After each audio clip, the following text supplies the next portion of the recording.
अस्सलाम वालेकुम प्यारे प्यारे दोस्तों, मेरा नाम है अस्मा बशीर बंगश और मैं लॉयर हूँ। और आज मैं आपके साथ एक छोटी सी चीज़ शेयर करने वाली हूँ, क्योंकि इस हवाले से लोगों ने पूछा भी और अक्सर क्वेश्चन आ जाते हैं। कोर्ट में भी ये चीज़ बहुत डिस्कस होती है, ऐसे केसेस। सो मैंने सोचा कि मैं आज आपके साथ ये शेयर करती हूँ। ऐसा हुआ कि एक लड़की है और उसको एक प्रॉपर्टी उसके इन लॉज की तरफ से, यानी ससुराल की तरफ से, ससुर की एक प्रॉपर्टी थी जो कि उसने अपनी बहू को उसके निकाहनामे में लिख के दे दी कि ये प्रॉपर्टी, फॉर एग्जांपल एक 5 मरले का घर है, वो घर इस लड़की का अब हो गया, यानी मेरी बहू का हो गया।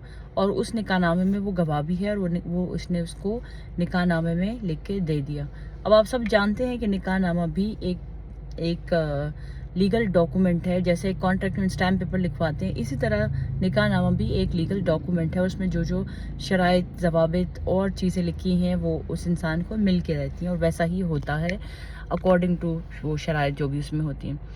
अब क्या हुआ कि शादी के बाद उस लड़की के निकाहनामे में लिखने के बाद, निकाह के बाद जो ससुर था वो मुकर गया और उसने वो प्रॉपर्टी अपने बेटे को गिफ्ट कर दी।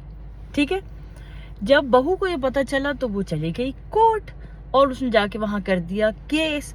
अब क्या होगा? अब होगा ये कि कोर्ट ने जो बाद में जो ट्रांजैक्शन हुई या बाद में जो गिफ्ट डीड बनी, उसको कोर्ट ने रिवर्स किया और कोर्ट ने कहा कि जो बाद में बेटे को गिफ्ट डीड हुई है ये इलीगल है, ये कानूनी तौर पर गलत है। चूंकि ये प्रॉपर्टी पहले बहू को निकाहनामे के जरिए से उसके हक महर में एज अ हक महर उसको दे दी गई थी, अब ये इसके बाद किसी को भी गिफ्ट नहीं दी जा सकती।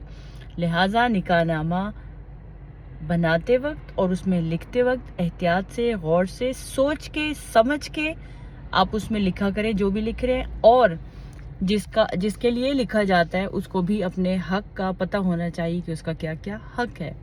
अगर आपका कोई कानूनी सवाल है तो आप मुझसे बिल्कुल पूछ सकते हैं, मैं कोशिश करूंगी कि उसका आपको जवाब दूं। खुश रहें, आबाद रहें, सलामत रहें। अस्सलामु अलैकुम।